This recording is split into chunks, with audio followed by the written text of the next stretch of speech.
माझे नाव तनुजा अनंत माने आहे. मी इयत्ता 4थी शिकते. माझ्या पाठाचे नाव होय मी सुद्धा आहे. मोहन अशी आईची हाक ऐकताच मोहनला समजले की आईचं काहीतरी काम आहे. मोहनला माहित होते की आई कुठल्या वेळी कशी हाक मारते ते मोहनला पक्केच ठाऊक होते. मोहन आईकडे गेला. आईने म्हणले की छोटंसं एक काम आहे. दुकानला जाऊन डाळ, तांदूळ आणि साखर आणून दे. मोहनने चेहरा कसनुसा केला आणि ऐकून पैसे व पिशवी घेऊन दुकानात गेला. दुकानातून डाळ, तांदूळ आणि साखर घेऊन आला. उरलेले पैसे घेऊन आला. आईला हिशेब देण्यासाठी त्याने भराभरा पैसे टाकले व मोजू लागला. त्यामध्ये दुकानदाराने त्याला चुकून 50 रुपये जास्त दिले होते. त्याने हळूच पाहिले. आईचे लक्ष नव्हते. आई कामात होती. त्याने थरथऱ्या हाताने ती 50ची नोट पॅन्टच्या खिशात कोंबली. त्याने आईची नजर चुकवत आई मी खेळायला जातो म्हणून खेळायला गेला.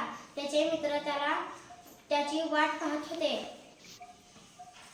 तो खेळायला गेला. त्याचे मित्र खेळात रमले होते पण त्याचे मन रमेना. त्याला आईने जेवायला बोलवले. त्याने जेवायला बसले. भात वरण कालवले. एक घास खाल्ला की तो घास त्याच्या तोंडात फिरू लागला. त्याच्या पोटात खड्डा पडला.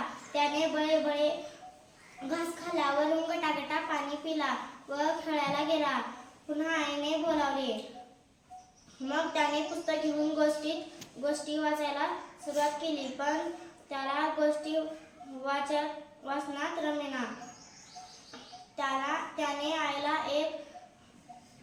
आईने त्याला गोष्ट सांगितली. अरे माझ्या लहानपणी माझा फाटलेला फ्रॉक बघून माझ्या मैत्रिणीच्या आईने मला तिचा फ्रॉक दिला पण मी त्यांना ठणकावून सांगितले की आम्ही जरूर गरीब असू पण स्वाभिमानी व इमानदार असू.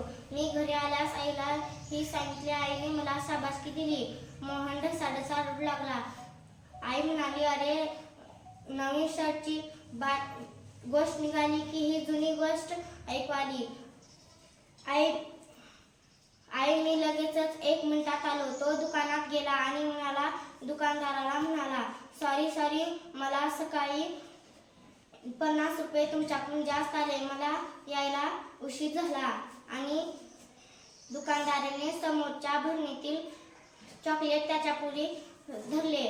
मोहनने पुन्हा एकदा हात जोडून सॉरी म्हणले आणि चॉकलेट न घेताच गेला. आणि घरी येऊन आईला म्हणाला होय मी सुद्धा तुझ्यासारखा स्वाभिमानी प्रामाणिक आहे. होय मी सुद्धा